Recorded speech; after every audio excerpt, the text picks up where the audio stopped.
So last month, Randy Moss headed back to the Minnesota Vikings to sit down with their breakout receiver, Adam Thielen, to learn a little bit more about the journey to the league. In part two of their conversation, Adam discusses his motivation, his biggest strength, and the impact that Randy Moss and Chris Carter had on him as a Vikings fan growing up in Minnesota. The two receivers also found out they had something else in common besides setting records for the Vikings. In the lengthy interview, Serena opens up about her return to tennis. She also talks about the difficulties both her and her daughter faced during and after her birth. Here's Good Morning America's Robin Roberts. Will play in his 8th career Super Bowl and has a chance to win his 6th championship.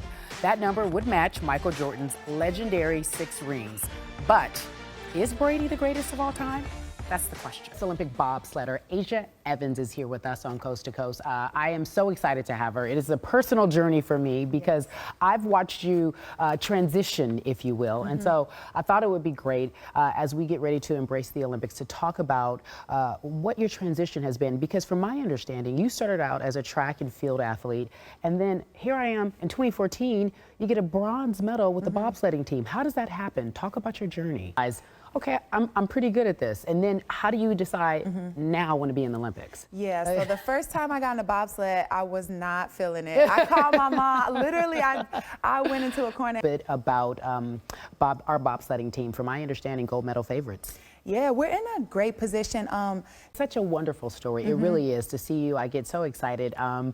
Again, it's really personal. We know each other from a ways back, and you're blossoming into a wonderful young lady. Thank you. It's interesting because I remember telling you that we should train together. You were in Los Angeles, and I wanted to train with you. Do you remember? I remember that. And I was like, I'll do the box jump first. And you showed me how to do it. And so, guys, because I showed her how to do it, just take a look. It was really crazy. That was about 52 inches.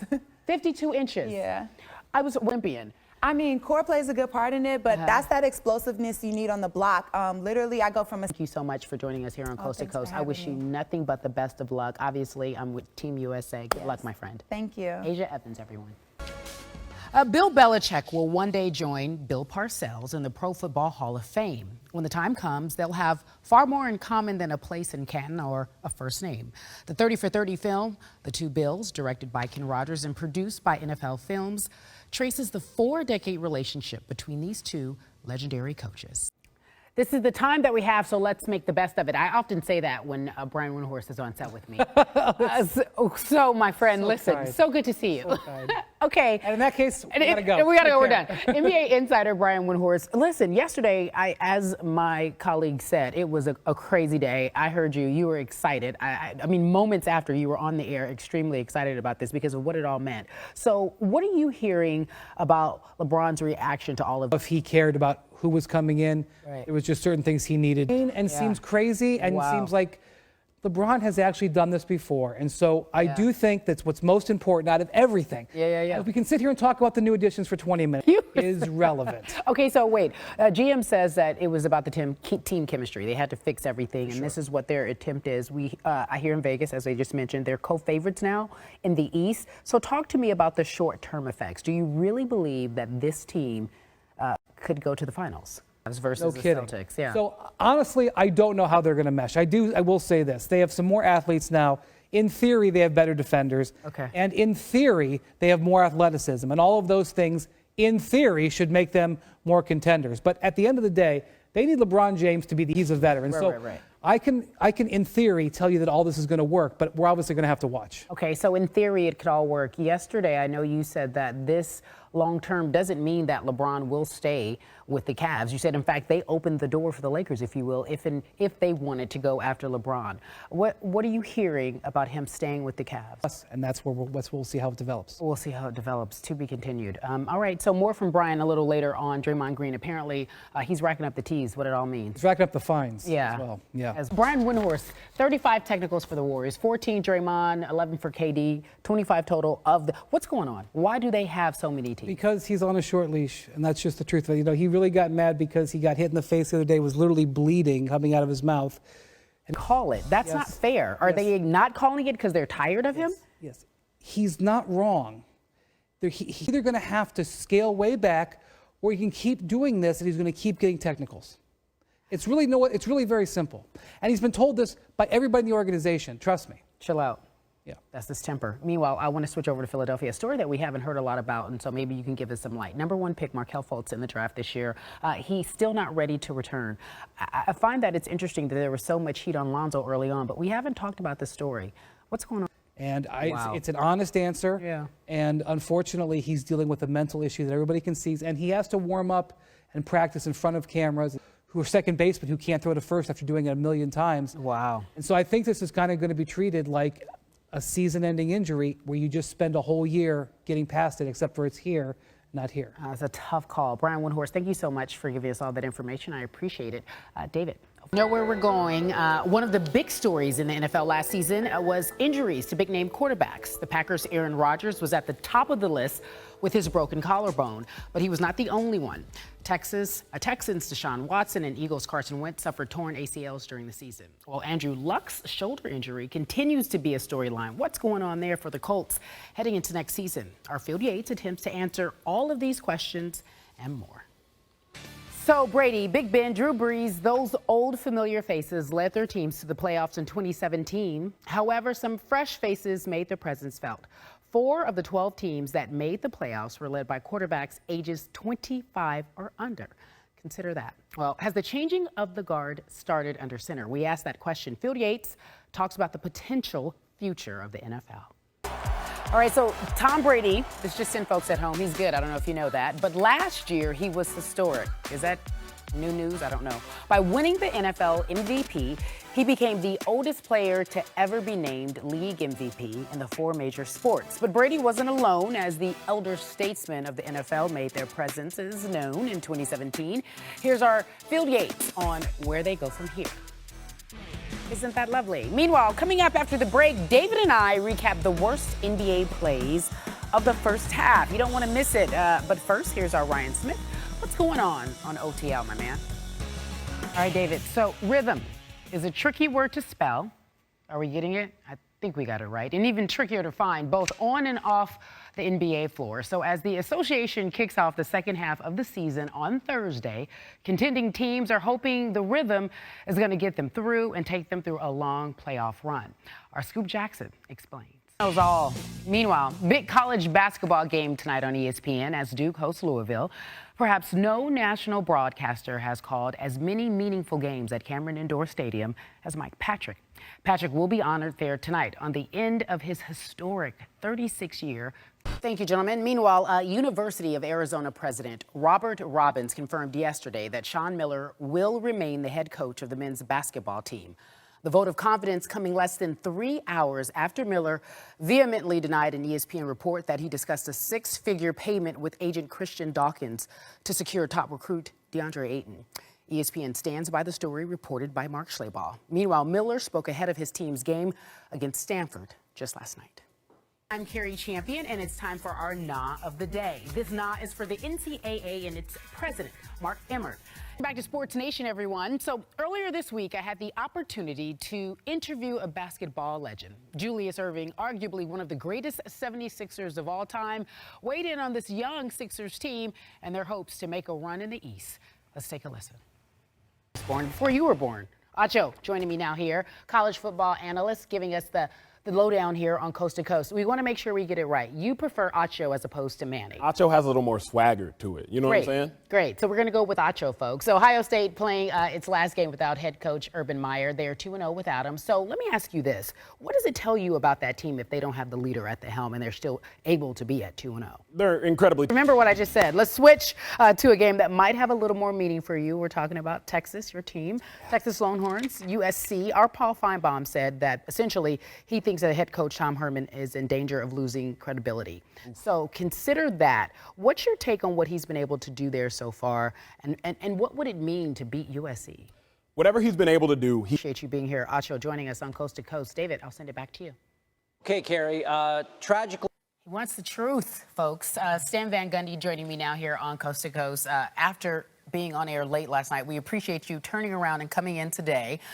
So I have to ask you, as we watch that conversation, great job by Rachel Nichols, by the way, as a coach, and I want the coaching perspective, Timberwolves cancel practice today. How would you have handled that situation?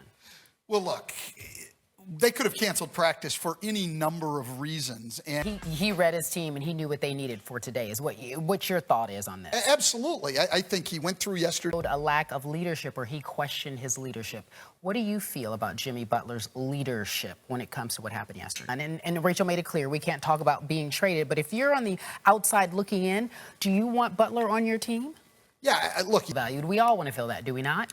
We do, but if Jimmy's being honest, it's about money. And let's be honest, it's about money. Now, it might be money. All right, keep it funky and keep it honest. This is about honesty. That's what Jimmy said, right? That's what he said. Stan Van Gundy joining us here on Coast to Coast. I appreciate it. College football season is here. Emmanuel Acho also here to give folks at home an update on their teams and Saturday's matchups. So we're talking about Georgia first. So here we go. They have a tough stretch of games. They face LSU, Florida, Kentucky, and Auburn, all ranked teams. So in your opinion, who gives Georgia the biggest headache? I got to go with Florida. First of those four. Wisconsin headed into Ann Arbor to play Michigan, a top defense facing an outstanding rushing offense. What's going to be the key in this one? It's all about Jonathan Taylor. He is the Heisman hopeful this year than he did last year, so it's all on Jonathan Taylor. All right, folks at home, you know this rivalry game, Washington facing Oregon. Who has the advantage? Will it be Oregon's quarterback, or where are you going with this one? I'm going to go with Washington's defense. There's nothing to be played with, and you see, they play with emotion. Emotion. We like it as you explain this with emotion. A little bit. All right, sticking in the Pac-12, undefeated Colorado facing USC. What would a win against USC mean? It's getting over that mental milestone. Colorado has lost 12 against USC. USC time with this one. A couple of winless coaches, Scott Frost at Nebraska, Chip Kelly at my school, UCLA. You played for Chip Kelly when you were with the Eagles. What's going on with the 0-5 Bruins? You know, here's the thing. October against Bethune-Cookman. All right. But they got to figure it out. We'll keep looking around. Meanwhile, there are 4 Big Ten teams and 4 SEC teams ranked in the top 15. Looking ahead to the college football playoff, who could be left out in terms of divisions? If Notre Dame runs the table, they're in. So then you got to think who gets left out. I'm going with the Big 12 and the Pac-12. OU has a lot. Remember, so I'm thinking the Pac gets left out, the Big 12. Those two conferences done. Those two. All right. If Notre Dame wins. All right, thanks. I appreciate it. That's Acho here with a quick rapid fire. Meanwhile, Saturday studio. So this is the Dodgers' 3rd straight year in the NLCS. Let's talk about it. 3rd straight year, so they've been here before. Very comfortable here. Why can't they win it all? You know, Cari, I think the main reason for that is probably Dodgers. So if I'm a fan, which so many of us are here in Los Angeles, they would tell you they're struggling at offense. Your thoughts? Yeah, I mean, I do. It's been 30 years since they won a World Series, which is kind of a shame for a franchise as historic as the Dodgers. And I think the reason why there's a lot... Put all their chips in the table. That's what Alden says. Middle of the table. Alden, thank you so much for joining us here on Coast to Coast. Well, what does it all mean? It means Emmanuel Acho is here on Coast to Coast to break it all down with what we call rapid fire. Starting in the SEC, Florida taking on Georgia in Jacksonville. Georgia coming off a loss to LSU. You guys know that. So, for you, the question is, which side of the ball are you more confident in? I'm more confident with LSU. It was ugly, so give me the Gators, the Gator chomp. There's a handful of, I see what you just did there, of ranked teams playing on the road this week. Which one should be on upset alert? Ooh, my Longhorns need the Oklahoma State fans are ready. I think the Longhorns, they've been on a roll. One of the hottest teams right now in college football. Got to be on upset alert. Just be watched. You can't go back there, you know. So plenty of win-loss teams right now. Which one is most likely to make a playoff push? About to be even. Chip, it's probably going to be a rematch of that game you saw right there. Oklahoma versus Texas. Whoever wins is going to go. The Sooners are hot as well. They can score points. All right, so it's week 9. It's that time of year. You know what this means. Heisman talk. What are we looking at right now? I like, is he going to go Trevor Lawrence as a QB? It don't matter. It don't matter. It don't matter, It don't matter. Because you got Travis Etienne handling Does he the rock. win it? I'm putting you on right now. Give it to me. Nah, he's not going to win it because that boy Tua. That boy Tua in Tuscaloosa going to win it. But he's making a push. Making a push. He's going to make a little push. So you've already claimed it's 2. You guys, my guest on Be Honest is Candace Parker. Thank you so much for being here. I adore you. Thank That's you. not just being nice. That's the truth. I'm being honest. I adore you. Okay, so I have to ask you a question. As a kid, knowing that you had this ability, or whenever you knew that you had this ability as an athlete, did you see yourself where you are right now? That's when I really was like, that's what I want to do. Okay, so when we think of you, most of the world, and by world I mean the sports world, maybe even off the court, knew you at Tennessee. You were a champion. And most recently, we talked about how sometimes worlds collide and different things happen. Pat Summitt, you love her. Yep. What does she mean to you? She means so much because I think in this day and age, a lot of people talk. They talk about what's right. They talk about what you should do. Lean her head out, and I would go in there, and some days I wouldn't say anything, and I would just sit there. And other days, we would talk for hours. So we all know that the coach passed away. And when she did, you had something amazing happen to you that year. That game, I remember you also mentioning that this was a surreal feeling, and you thought, I would love to have this feeling more often than not. And that's when I said you had become a champion on every single level. Talk to me about what it takes to have these goals, because best or no, GOAT NBA of all. And not, I think it's harder to be the first. And that's probably, like, if LeBron was first, LeBron would be the GOAT. Yeah, of course. But Michael Iverson to the culture of basketball. Allen Iverson is the reason why I wear number 3. Allen Iverson is the reason why, for his energy, for his effort. He was the smallest player on the court. And also, just like the Tyronn Lue play. Yo. I mean, that will live in infamy. How he stepped over Tyronn Lue. So disrespectful. Anyway. And this will be the last of the quid pro quo. Your legacy. What would you like? Just because you're 6'4" doesn't mean you can't play point guard. I love you. I love you more. Yeah, well, I mean, it's love affair. We're having a love affair right here, guys. She's my girl. Always. Candace Parker, you are elegant on and off the court, trendsetter in so many ways, most importantly, a phenomenal mother, and just a leader by example. Thank you for joining me. Thank you so much for having me. Week 11, Emmanuel Acho here with us with some quick hitters like he normally does. So let's do this college edition right away. We'll get into it. We learned earlier that Notre Dame quarterback, we talked about this, Ian Book, won't play this week against Florida State. So does FSU now have over Brandon Wimbush, especially throwing the ball, but FSU's just too bad. Okay, they're just bad. We got that. Meanwhile, upset alert this weekend, folks. Michigan State, they play Ohio State. Boston College going up against Clemson. Upset alert 4. Might have a tendency to do. Okay. Ohio State got to figure out a way to start. They have to do it. Okay, so meanwhile, Alabama remains undefeated after shutting out. What was that game? LSU. It was just ugly. Okay, so there was a lot to it. Like it was going to be a big deal, but is there? You look ahead of Joe. Yep. A team to give them any kind of trouble? Should they be on the lookout? So as you look down their schedule, Clemson ain't scared of Alabama. That's what people have to understand. Alabama usually wins the game before they ever step on the football field. I understand. Clemson ain't worried about that. They have a Serena effect. Yes, Clemson has a chance. Okay. If they meet. A chance. Meanwhile, if Oklahoma, we like to do ifs at this time of the year, and Washington State both win out and win their conference championship game, which team has a more valid case to be in the playoff? It's not necessarily. In theory, OU's loss is better than Washington State's loss. Washington State doesn't get enough respect. They'll get more towards the end of the year, but the Sooners. I'm going to have people at you on this one because we're going to finish with some Heisman talk. Who are your top 3 Heisman contenders as of now? First 2 are again. Last second, 30-yard touchdown strike to win it. They go for 2. He runs it in to win it. Will Greer ascended himself back into the Heisman. How's UCLA now? Because I know your story, but for those who don't, you were a father at a very young age. 14. 14 years old. Yeah. You think you'd be in the NBA? No, never. At that time, to be honest with you, that's crazy. Plug, be honest, because I never have it. At 14 years old, you 7th, 8th grade, 9th grade maybe. Yeah. How are you trying to be a man at 14, 16, 17? At that point, most people, it's over. There's no hopes of going to college. There's nobody looking at them saying, I don't care how talented you are, I want you to come and play at UConn, and then ultimately make it into. You said that Michael Jordan is the greatest than Kobe. When it's all said and done, I have to ask you this, and we talk about LeBron. Where does he rank on the Mount Rushmore? And I want you to consider this. Consider that I believe Michael Jordan is considered one of the best because we don't know what he was like off the court. Information was gathered about Kobe. We knew his flaws. We could see them. They were palpable. You could touch them. You could explain them. He took so much heat early on for things that I thought were so insignificant. But where does he rank when it's all said and done, when he's retired? Not so much about the chips, but more about... It's not about basketball or anything like that, but it's what he embodied. The thing from, social... Before I let you go, do you want to do the breaking news now that you're coming out of retirement and playing for the Lakers? Do we... Man, I would love that. I would love Shall we make a phone call? I'm done with basketball. Never know. Tell us. Never know. Breaking news, Kobe coming out of retirement. When Kobe come out. Be honest, when Kobe comes out of retirement, You heard it here first. Caron Butler will join him. I'm joining Kobe. We're on alert. On alert. Kobe watch. Kobe watch and Caron watch. I appreciate you so much. Thank you. Really quickly, when is Tough Juice out? Hey, man. Expected. We trying to find a director right now. Okay. That's the process we're going through. You available? I'm available. Done. All right. You know, I agree. I'm kidding.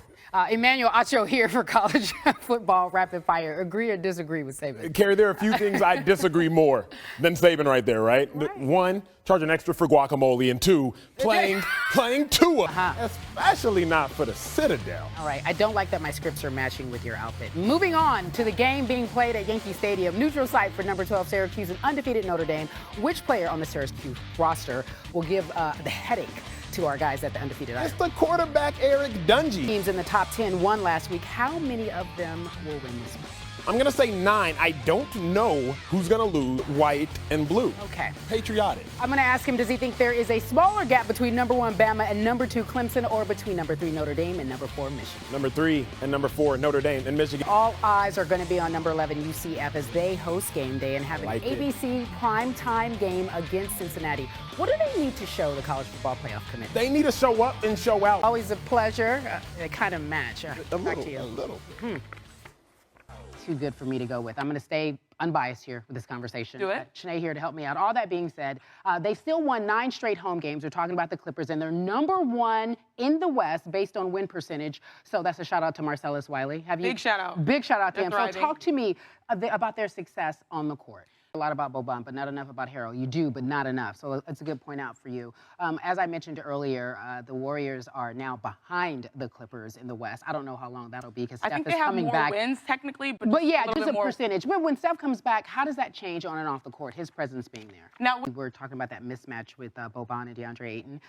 This is a mismatch right here. Yeah, right here. So do you want me to dunk on you now or later? I'll take the charge. You're my MVP. So I'm gonna back in. I'm gonna back in. And then I'll take the charge. Okay, got it. Not really. No. Back to you, David. Ago. Meanwhile, Emmanuel Acho was here for some Heisman talk. It's been a while. Welcome back to Coast to Coast. How do you feel? I feel great, Cari. It's good to be back. Finally, here with the pros. So let's talk about it. We gave by the numbers the finalists. In your opinion, they say that Tua and Kyler seem to be the favorites, but who do you think will take it home? I think it's a close race, but it has to go. Definition of swaggy means what exactly? To be Emmanuel Acho-like. Oh, God. He also was just named AP Player of the Year. Congratulations to Kyler Murray. Meanwhile, you told our producer that you felt Nick Saban did not put Tua in a position to win. Explain. When I was in college, Robert Griffin won the Heisman Trophy. If he didn't need to, he's already proven he's above the Well, here's the thing. So we can't punish him for not playing in some games, right? We can't. But we also appreciate you, Emmanuel Acho, swaggy-like, for joining us here on Coast to Coast. Hey, everybody. Welcome to another edition of Be Honest. So my next guest, I would describe him as no filter. Be okay with what he says. And if you're not, be okay with him to debate, if you will, because he will come at you in any type of way about anything. Although I will say this about Matt Barnes. I think I know a softer side of him. I think he is a dedicated son, a wonderful father, and he's consistently trying to be better as a human. Matt Barnes, ladies and gentlemen, he is on Be Honest. Thank you so much for being here. Oh, thank you for having me. Why are you laughing? No, you made me sound like a good person. I love it. True, but there's just this other side of you that so many people don't know. I think there's what you're referring to? That incident. That incident, yeah, okay. That incident. I'm hoping, through that came pain, and then came frustration, and then came anger. How is that situation with you and your ex and your children now? It was very widely reported about the breakup and what happened with the breakup and who she is currently dating. I'm trying to be respectful and not name names. One that would never want to keep them from their mom or say anything bad about their mom. So and they're like, hallelujah, welcome. Right, I know. It's amazing. I love. Don't get me wrong. I love it to death. Yeah. But what's the code? Because I think about that situation, and look, I ain't perfect. Like anybody knows me, I ain't perfect, and I'm not judging anybody's personal life. You do what you do. But there's a like Derek Fisher and you were cool, right? Right. Men who can get over a woman cheating on them, but let alone ending up with someone that they considered a friend. If one woman could be with 2 or 3 guys on the team at one point, but you that happens often. That happens, but I just don't like that he was around my kids and didn't tell me. You know what I mean? That was the whole thing. Cold. Like he could have called you up and said, listen. Something like, always rooting for you. Matt Barnes is, I'm going to say low-key, one of my top 10 favorite people that I really, low-key, I don't want to let everybody know. It's low-key. Matt Barnes. I might be top 5. She's just being modest right now for TV. For TV, I don't want y'all to think I like it. Thank you for being on Be Honest. Thank you for having me. I appreciate it. Okay, Jay, so he's a man of many talents. He was a high school athlete turned pro wrestler. And I don't know if you guys know this, but he hosted our ESPYs a few years back. As he continues and go hard as an actor, he has a new venture. His latest venture is called Bumblebee. I sat down with John Cena to talk about this new movie, his wrestling career, and how he balances it all with his life. Is it? Okay, so speaking of the odds, thank you so much for that, Jay. Brian Windhorst joining us now here on Coast to Coast. Let's talk about... I like that Steph Curry bet, too. Do you really? You got money on it? Or can we? I don't, okay, but I like it. I want to talk about Paul George. I saw a lot of people saying last night, especially on the Twitter, as the kids call it, that he should be considered in the MVP race. Right now, he's averaging 25, 8, and 2. Last year, that was not the conversation. I know that it was a gelling year. We had Melo there. Talk to me about what you've seen as far as our guy Paul Pierce was coming off his own knee surgery, and they have been terrific over the last 6-8 weeks. All right, he's not necessarily head of the MVP conversation, but he could be considered. 250 to 1. That's a pretty good value.